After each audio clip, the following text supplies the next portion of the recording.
Have you ever really stopped and thought about what the internet is physically? I mean, we all talk about the cloud, right? But it's not a cloud. It's somewhere. Well, a company called Linkspreed just made a huge announcement about a totally new physical foundation for the internet. And today, we're going to break down exactly what that means. So let's just kick things off with a pretty fundamental question. Who really owns the internet? I mean, it feels like it belongs to all of us, but if you actually follow the data, you find a very, very different story. And that's the core problem this new idea is trying to fix. Okay, so let's get right into the problem. The internet we use every single day, the one you're on right now, it might feel totally open, totally free, but underneath it all, it has this massive centralization problem that kind of shapes everything we do online.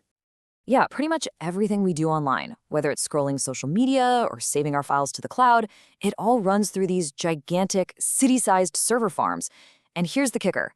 They're owned and controlled by just a handful of massive tech companies. They are the gatekeepers. Our entire digital lives really depend on their infrastructure. But what if there was another way, a completely different way to build this thing? Well, this is where that big announcement from Linkspreed comes into play. They are proposing a brand new kind of internet infrastructure they're calling the Arctic Network.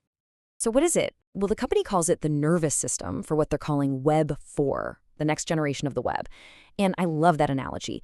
Instead of all our data flowing to a few central brains, the whole idea here is to create a network of thousands, maybe millions, of small, privately owned devices or nodes that all work together. Now, you might be thinking, hey, this sounds a lot like Web 3, and that's a fair thought, but this is where they draw a really clear line in the sand. Web 3 is almost entirely focused on decentralized finance, DeFi, crypto, all built on these digital blockchain ledgers. Web 4, as they see it, is totally different. The crucial thing to get here is that it's all about the physical stuff, hardware that you and I could actually own in our homes, and then using that collective power for things like running AI.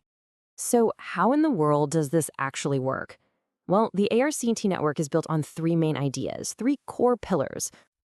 Okay, first up, decentralized storage. This means your data isn't just sitting on some company's server farm somewhere. Nope. It's encrypted, it's chopped up into tiny little pieces, and it's spread all across this global mesh of other user-owned nodes. Second, distributed computing. All those little devices combine their brain power to handle really complex jobs, like running AI applications right there on the network, instead of in some huge data center. And third, and this is the big one, data sovereignty. This means you physically own the hardware that holds your digital identity. It's not just some account you can get locked out of. It's a real, tangible thing that you actually control. Now, I know this might all sound like something out of a sci-fi movie, but the company has actually laid out a pretty concrete plan to make it all happen. So let's take a look at their roadmap and see how they plan to build this thing out. All right, so the whole plan kicks off in the first half of 2026. That's when the first Genesis nodes are set to go online. You can think of these as like the founding building blocks for this whole new network. From there, they have a really ambitious goal for the rest of the year, which is all about expanding as fast as possible, leading to a full integration with what they're calling the Web 4 ecosystem. And that goal, it's 10,000. That's right. They're aiming to get 10,000 of these active Arctic nodes into private homes and small businesses in just the first year. That's a serious number.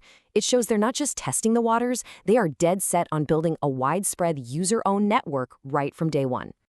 All of this, the nodes, the decentralization, it all leads back to the core vision behind this entire project. See, it's not just about cool new tech, it's about a whole new philosophy for the internet. It's about creating what they call a sovereign internet. And their vision statement, man, it really gets to the heart of it all. Arctic is not just another gadget, it is the physical foundation for human sovereignty in the digital age. That just frames this whole thing as something way, way bigger than another piece of hardware, doesn't it? So what does sovereign actually mean in the real world? Well, because there's no central point of failure, an internet like this can't just be shut down by a government or a corporation. Because there are no central gatekeepers, it can't be easily censored. And because you physically own the hardware your data lives on, you can't be exploited by some central company. It's all powered by us.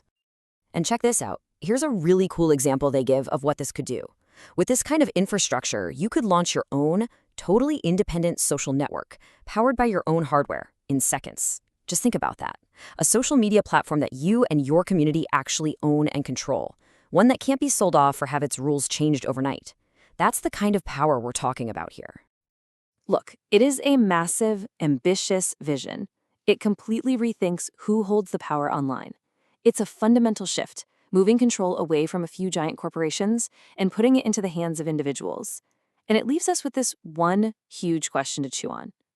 Is this a truly user-owned and operated network? Is this the future of the internet?